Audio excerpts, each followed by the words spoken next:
വാർത്തകളിലേക്ക്. ശബരിമല ദ്വാരപാലക സ്വർണ്ണപ്പാളി സംബന്ധിച്ച് അടിമുടി ദുരൂഹതയെന്ന് ശബരിമല കർമ്മസമിതി general convener SJR Kumar. CBI അന്വേഷണം വേണമെന്നും ദേവസ്വം ബോർഡ് പ്രസിഡന്റിന് പങ്കുണ്ടെന്നും SJR കുമാർ ജനം TVയോട് പറഞ്ഞു. ശബരിമല ദ്വാരപാലക സ്വർണ്ണപ്പാളിയുമായി ബന്ധപ്പെട്ട പുതിയ വെളിപ്പെടുത്തലുകൾക്കും തെളിവുകൾക്കും പിന്നാലെയാണ് ദേവസ്വം വിജിലൻസ് അന്വേഷണത്തിന്റെ വിശ്വാസ്യത കൂടി ചോദ്യം ചെയ്യപ്പെട്ടുകൊണ്ടിരിക്കുന്നത്. അടിമുടി ദുരൂഹത നിറഞ്ഞ വിഷയത്തിൽ CBI അന്വേഷണം വേണമെന്ന് അയ്യപ്പ സേവാ സമാജം നിലപാടെടുത്തു.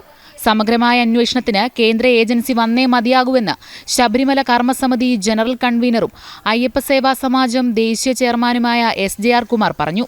ദേവസ്വം വിജിലൻസ് അതല്ലെങ്കിൽ കേരള പോലീസിന്റെ വിജിലൻസോ ഒന്നും അന്വേഷിച്ചുകൊണ്ട് ഇതിന് വേണ്ട ഉത്തരം കിട്ടില്ല. വീണ്ടും കൂടുതൽ ദുരൂഹത ഉണ്ടാവും. അതുകൊണ്ട് തീർച്ചയായിട്ടും ഇത് സെൻട്രൽ ഇൻ്റലിജൻസ് തന്നെ CBI തന്നെ അന്വേഷിക്കേണ്ട വിഷയമാണ്. CBI കുറഞ്ഞ അന്വേഷണം കൊണ്ട് യാതൊരു പ്രയോജനം ഉണ്ടാകത്തില്ല. ഇതെല്ലാം പുറത്തു കൊണ്ടുവന്നേ മതിയാകത്തുള്ളൂ. അതല്ലെങ്കിൽ തീർച്ചയായിട്ടും ഭക്തജനങ്ങൾ ഇക്കാര്യത്തിൽ വളരെ ശക്തമായ രീതിയിലുള്ള നടപടിക്രമങ്ങൾ കടക്കേണ്ടി വരും. അയ്യപ്പൻ്റെ വിഷയത്തിൽ ഒരു കാരണവശാലും ഒരു ഭക്തനും ഒരു വിട്ടുവീഴ്ചയും ചെയ്യില്ല എന്ന് ഞാൻ ഉറക്കെ പ്രഖ്യാപിക്കുകയാണ്. കാരണം നമ്മളിപ്പോൾ കഴിഞ്ഞ ദിവസം തന്നെ കണ്ടു, ഇവർ പമ്പയിൽ നടത്താൻ ഉദ്ദേശിച്ച അതിൻ്റെ ഗതി എന്തായി നമുക്കറിയാം. അതേസമയത്ത് പന്തളത്ത് നമ്മളൊക്കെ നടത്തിയ ആ ഒരു പരിപാടിയുടെ എന്തായിരുന്നു, അയ്യപ്പ ഭക്തന്മാർ ആരുടെ കൂടാണ്? കാരണം എന്ന് വെച്ചാൽ ഈ സർക്കാരിലും ഈ ദേവസ്വം ബോർഡിലുള്ള വിശ്വാസം പൂർണ്ണമായിട്ട് നഷ്ടപ്പെട്ടിട്ടുണ്ട്. ഉണ്ണികൃഷ്ണൻ പോറ്റിയുമായി ദേവസ്വം ബോർഡ് ഗൂഢാലോചന നടത്തി. 2025 ഇതേ ഉണ്ണികൃഷ്ണൻ പോറ്റിക്ക് സ്വർണ്ണപ്പാളി ആരുമറിയാതെ കടത്തിക്കൊണ്ടുപോകാൻ അനുമതി നൽകിയതിലടക്കം ദേവസ്വം ബോർഡ് പ്രസിഡന്റ് പ്രശാന്തിനും പങ്കുണ്ട്.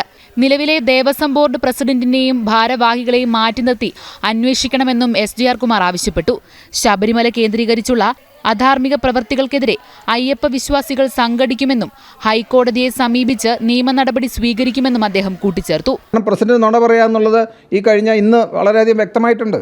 കാരണം ഈ ദുരൂഹമായ സാഹചര്യത്തിലാണുള്ളത്. ഇവരെ വെച്ചുകൊണ്ട് അന്വേഷണം നടത്തിയാൽ എങ്ങും എത്തില്ല.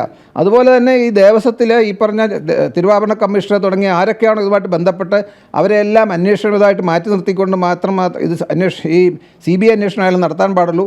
അതല്ലെങ്കിൽ ഇവരെല്ലാം രേഖകൾ മാറ്റിമറിക്കാനൊക്കെ സാധ്യതയുണ്ട്, കണക്കുകൾ മാറ്റിമറിക്കാം. അതുകൊണ്ട് ഈ രണ്ട് കാര്യമാണ് ശബരിമല അയ്യപ്പ സേവാ സമാജത്തിൻ്റെ ദേശീയ ചെയർമാൻ എന്നുള്ള രീതിയിൽ, അതുപോലെ ശബരിമല കർമ്മസമിതിയുടെ ജനറൽ കൺവീനർ എന്നുള്ള രീതിയിൽ എനിക്ക് ആവശ്യപ്പെടാനുള്ളത്. ജനം, കൊച്ചി.